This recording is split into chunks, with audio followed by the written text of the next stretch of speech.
Gani, maaari na kayong makalaya. Ihanda kayo yung mga gamit, mga mag-aaral, maaari na kayong makalaya, maliban kay Basilio. Teka, General, ba't hindi ako makakalaya? Samantalang mga mag-aaral, makalaya na sila. Ikaw daw ang nagpasimuno sa pag-aya kay si Rani. Hindi makatarungan yan, General. Ayun lang ang aking misyon. Ayun lang yun.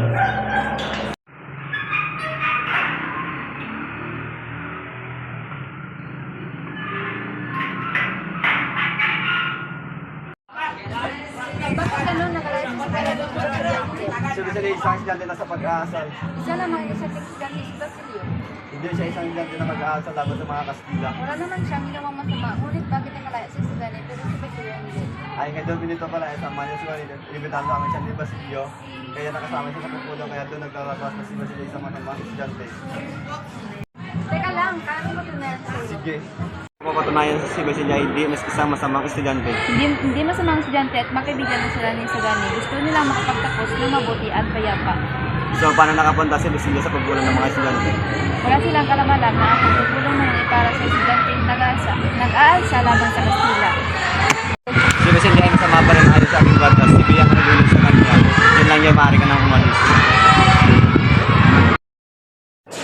Kamusta ka, Sino? Mabuti at nakadalaw ka, at ako ay ayos lang. Balita ko ay sa tuwing 3 araw, ikaw ay dinadalaw na pag-ibang tao at ikaw ay pagpaglalim at pagsayasa. Tama ka dyan, ngunit sinabi ko sa kanila yung katanungan nila ay tama, pero hindi nila ako pinapaniwalaan.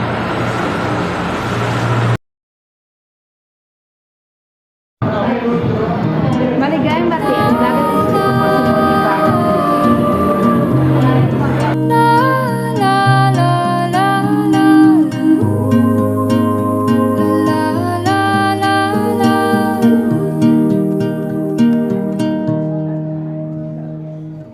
Kada hakbang sa lupa'y para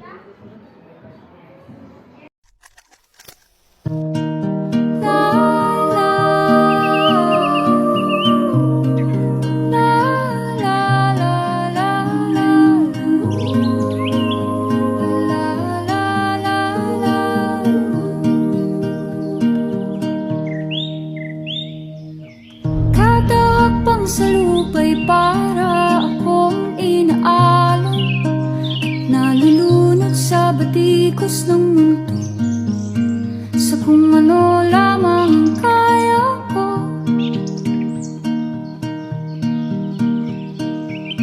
Bigang-biga na sa mga problemang di masolusyonan agad. Ikaw, lalaki, tinatanggap mo bang maging kabiyak si babae? Oo, tinatanggap ko siya bilang aking kabilang habang buhay. Ikaw, babae, tinatanggap mo bang maging kabiyak si lalaki? Oo, tinatanggap ko siya bilang ang kanyang mamuhay. Kung gayon, lalaki, maaari mo nang halikan si babae. Salamat sa pagdating sa aming pag-iisang litin. Labis namin may kagalang ang pagpunta niyo sa aming sanggilid. Mabuhay ang bagong kasal! Gayang bati, ako'y nagagala sa inyong pag-iisang litin. Ito ang aking regalo, para ito para sa iyong pagkita. Ito ay nagsisimbolo bilang ilang ang tahanan. Maraming salamat sa inyong handog. Napakagandang regalo. Ito naman ang 2 pintas. Ito ay nagsisimbolo bilang mag-iisang litin.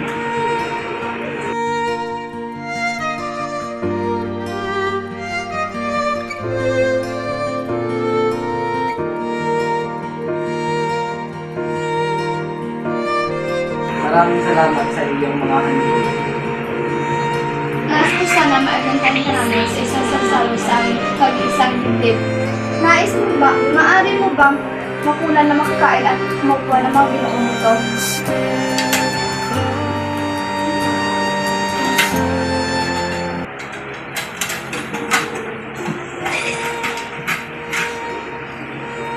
Nakakawanin. Mabuti naman kayo, kamusta kayo? Mabuti naman. Kamusta yung buhay sa probinsya? Okay lang.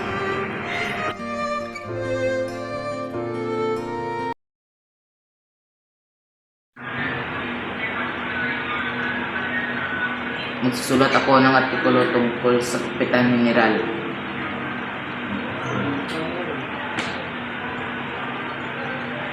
upang siya ay may magandang pauri sa kanyang paglisan.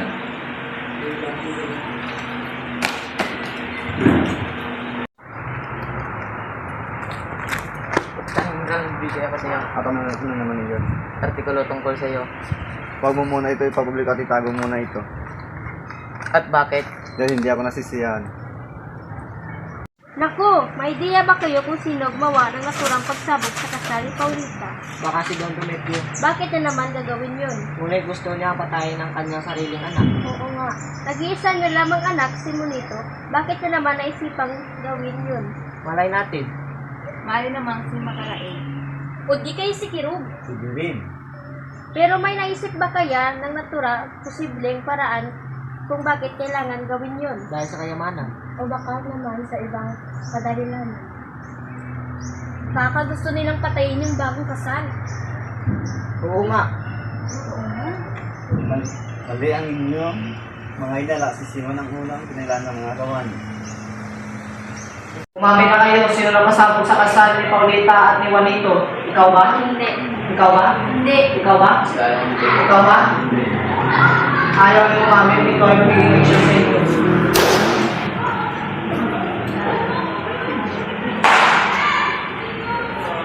Bagay mo siya dinalin. Para umamin kayo. Bumalik ka dun.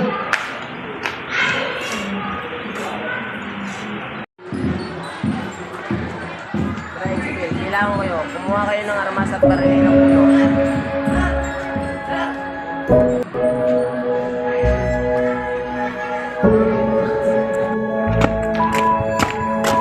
Padre, nandyan po ba kayo? Kinakailangan po kayo. Ano yun? Pasensya na at hindi ako nakapag-linis dahil galing pa ako ng Palawan. Ano ang nangyari sa'yo? Ako po'y nasaktan. Pasok ka.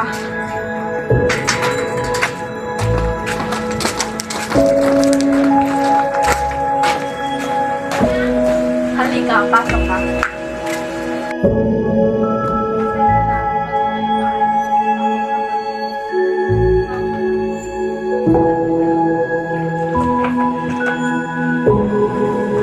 Uminom ka muna.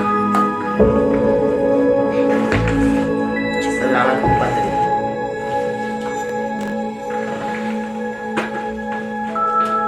Padre, may aminin po ako sa iyo. Ako po si Christos Timo Ibarra. Diyos ko po, mahabagin.